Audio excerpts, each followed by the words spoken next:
जी students, इससे previous lectures में हमने मीट्रिक स्पेस को डिस्कस किया कि मीट्रिक स्पेस क्या होती है। You need a set and you need a distance function. तो इस लेक्चर्स में हम उसकी सब स्पेस को डिस्कस करेंगे। जिस तरह आप जानते हैं कि ग्रुप थ्योरी या रिंग थ्योरी में हम किसी सेट में से उसका सबसेट लेते हैं और फिर उसके ऊपर हम प्रॉपर्टीज अप्लाई करते हैं, तो सेम वही काम यहाँ पे होगा। बट यहाँ पे हम क्या करते हैं, प्रॉपर्टीज नहीं यूज करते। यहाँ पे हम एक डिस्टेंस फंक्शन डिफाइन करते हैं जो कि ओरिजिनल ही जो हमारे पास डिस्टेंस फंक्शन है, यानी कि मीट्रिक स्पेस जो होगी उसका जो हमारे पास डिस्टेंस फंक्शन होगा वो हम उसी का ही डिफाइन करेंगे इसकी सब स्पेस के ऊपर।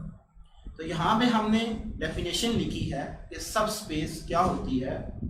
अ सब space y d tilde of x d is obtained if we take a subset y contain x and restrict d to y cross y। अब यहाँ पे देखें रिस्ट्रिक्शंस का क्या मतलब है कि हमने अब रिस्ट्रिक्ट कर दिया है कि जो भी हम डिस्टेंस अब ले रहे हैं वो किसके ले रहे हैं, y क्रॉस y का, क्योंकि ओरिजिनल हमने पढ़ा था x क्रॉस x होता है। बट यहाँ पे हमने रिस्ट्रिक्ट कर दिया है कि जो हमारे पास अब उसका सब स्पेस है, यानी कि y क्रॉस y के लिहाज से हम उसका डिस्टेंस लेंगे।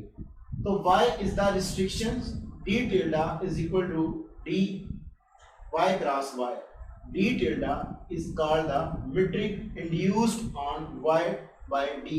इंड्यूस्ड का मतलब ये है कि हमने जो फंक्शन यानी कि जो डिस्टेंस फंक्शन डील करेंगे, जो हमने उसकी 4 एक्सियम पढ़े थे इंड्यूस्ड, अब हम उसकी सब स्पेस के लिए वही जो है एक्सियम को यूज करेंगे। तो इस लेक्चर में मैंने आपको सब स्पेस के बारे में बताया।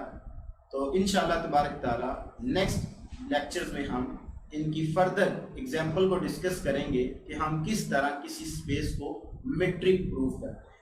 Thank you so much.